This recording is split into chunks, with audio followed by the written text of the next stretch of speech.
আলাইকুম এভরিওয়ান। আশা করি তোমরা সকলেই ভালো আছো। আলহামদুলিল্লাহ আমি ভালো আছি। তো আমরা আজকে আমাদের যে C201 অর্থাৎ মেকানিক্স অফ ম্যাটেরিয়ালস, আজকে এটা নিয়ে আলোচনা করব। ঠিক আছে, মেকানিক্স অফ ম্যাটেরিয়ালস। ঠিক আছে, তো আমাদের ফার্স্ট কাজ হচ্ছে শেয়ার ফোর্স। এই জিনিসটা কি, বেন্ডিং মোমেন্ট এই জিনিসটা কি, এগুলো নিয়ে আলোচনা হবে। ঠিক আছে, তো নর্মালি দেখো আমরা যদি একটা কনস্ট্রাকশন হিসাব করি, তো লেটস সাপোজ এগুলো হচ্ছে কি আমাদের, এগুলো হচ্ছে আমাদের বিম, এগুলো হচ্ছে বিম, এগুলো হচ্ছে বিম, আর এগুলো হচ্ছে কি, এগুলো হচ্ছে আমাদের কলাম। ঠিক আছে, তো তুমি দেখো এখন যদি আমরা ধরো একটা বিম ড্র করি, লেটস সাপোজ একটা বিম ড্র করব আমরা। তো বিম ড্র করার জন্য লেটস সাপোজ এটা হচ্ছে একটা বিম। ঠিক আছে, এখন বিমের ভিতরে কিন্তু কয়েক ধরনের আমরা কি রেনফোর্সমেন্ট, এটা হচ্ছে রড বা রেনফোর্সমেন্ট, ঠিক আছে, এগুলো ইউজ করি। তো লেটস সাপোজ তারপরে অনেক সময় আমরা এইভাবে এইভাবে দিয়ে এইভাবে ইউজ করি, অনেক সময় নিচে ইউজ করি আমাদের রডগুলা। বাট এই ইউজটা এভাবে করা কেন হয়, কেন সবগুলো রড আমরা উপরে দিতে পারি না, কেন সবগুলো নিচে দিতে পারি না, এই সম্পর্কে আমরা আলোচনা করব। ঠিক আছে, আবার তুমি দেখো এই রডেরগুলো আমরা যদি কলাম কখনো তুমি যদি দেখে থাকো বিম, তো বিমের মধ্যে তুমি দেখবা এইভাবে এইভাবে এভাবে করে আমাদের সাইডে রড লাগানো থাকে আয়তাকার, এভাবে রডের এই চার কোণার রড লাগানো থাকে, তুমি যদি খেয়াল করে থাকো। তো এগুলো কি বলে, এগুলো বলে স্টিরাপ, এগুলো বলে স্টিরাপ। ঠিক আছে, তো আমাদের মেনলি হচ্ছে কি, আমাদের মেনলি হচ্ছে আমাদের যে বিম, এই বিমটা কয়েকটা জিনিসের কম্বাইন্ডে তৈরি হয়। একটা থাকে কনক্রিট, ঠিক আছে, আরেকটা থাকে কি রড অথবা স্টিল অথবা রেনফোর্সমেন্ট। ঠিক আছে, এগুলো হচ্ছে আমাদের জিনিসগুলো থাকে আর কি। এখন কলামের দিকে খেয়াল করো, কলাম কি হয়, নর্মালি কলাম কিন্তু উলম্ব বরাবর যেগুলো, এটা হচ্ছে কলাম। তো কলামের মধ্যে থাকে কি রেনফোর্সমেন্ট থাকে, তারপরে আয়তাকার রড থাকে, আয়তাকার রড থাকে। তুমি যদি কখনো বাড়িতে গিয়ে লক্ষ্য করো তাহলে দেখবে যে এইগুলো থেকে আয়তাকার রড থাকে। তো আয়তাকার রডগুলোকে এখানে বলে কি টাই, কলামে বলে এগুলোকে টাই। আর এটা হচ্ছে মেন রেনফোর্সমেন্ট। ঠিক আছে, তো সেকশন অফ কলাম,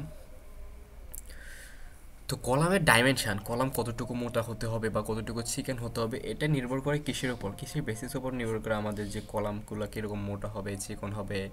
ঠিক আছে, এটা বেসিস করে কয়েকটা জিনিসের ওপর, তার মধ্যে একটা হচ্ছে অ্যাক্সিয়াল ফোর্স, একটা হচ্ছে শেয়ার ফোর্স, আরেকটা হচ্ছে কি আমাদের বেন্ডিং মোমেন্ট। এই বিষয়গুলোর উপর আমার মেনলি এইসব জিনিস, আমাদের যে তোমার ধরো কলামের সাইজ কেমন হবে, এগুলো নির্ভর করে কোথার উপর, axial force, shear force, bending moment. আর ধরো আমাদের বিমের ক্ষেত্রে নির্ভর করে কিসের উপর, শেয়ার ফোর্স এবং বেন্ডিং মোমেন্টের উপর। ঠিক আছে, তো এখন আস্তে আস্তে আমরা সামনের দিকে আগাতে থাকবো যে আমাদের আলটিমেটলি আমরা কিভাবে এগুলো কি করব। ঠিক আছে,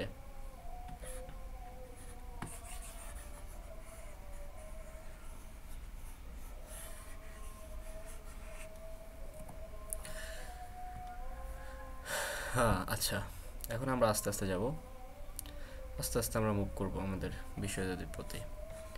তো তুমি দেখো, আচ্ছা তুমি কি আসলে লক্ষ্য করো, যখন আমরা ধরো একটা একটা লেট সাপোজ একটা বিম, তো বিমের উপর যদি দেখো যখন আমরা ফোর্স রাখবো কি বিমটা একটু বেন্ডিং হয়ে যাবে না, একটু তো বেন্ডিং হবে।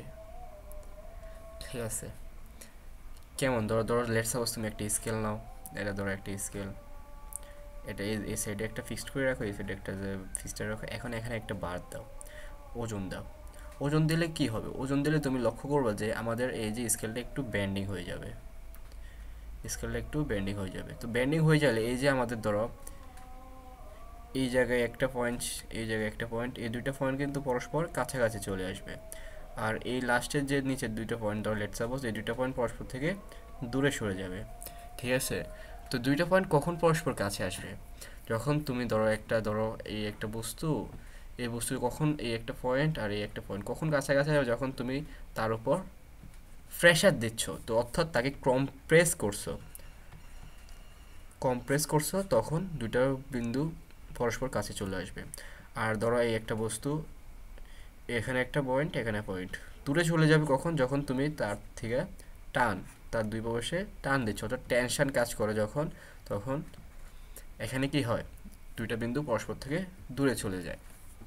তো আলটিমেটলি আমাদের, তুমি যদি লক্ষ্য করো, আলটিমেটলি আমাদের এখানে কি হচ্ছে, এখানে হচ্ছে যখন তোমার একটা ধরো লেট সাপোজ একটা একটা হচ্ছে বিম, তো বিমের উপর তুমি একটা মানে বার দিচ্ছ, লোড দেওয়ার কারণে আমাদের বিমটা কি হবে, একটু বেঁকে যাবে। তো বেঁকে যাওয়ার কারণে আমাদের বিমের ধরো উপরের দুইটা পয়েন্ট ছিল এ এবং বি, এই দুইটা পয়েন্ট যতটুকু ডিস্টেন্সে ছিল, বেঁকে যাওয়ার পর এই দুইটা ডিস্টেন্স কি পরস্পর কাছাকাছি চলে আসে। তো কাছাকাছি কখন আসবে, যখন তাদের মধ্যে কম্প্রেশন কাজ করবে। আর দেখো নিচের দুইটা পয়েন্ট হচ্ছে সি এবং ডি, পরস্পর যতটুকু ডিস্টেন্সে ছিল, ব্যান্ডিং হওয়ার পরে তারা কি হয়ে যায়, সি দূরে চলে যায়। অর্থাৎ দুইটা বস্তু কখন, দুইটা পয়েন্ট কখন দূরে চলে যাবে, যখন তাদের মধ্যে টেনশন কাজ করে। তো আলটিমেটলি আমাদের সি এবং ডিতে কাজ করতেছে টেনশন, এবং এ এবং বিতে কাজ করতেছে কম্প্রেশন। এখন আসো আমরা কোন জায়গায় কোনটা ইউজ করব।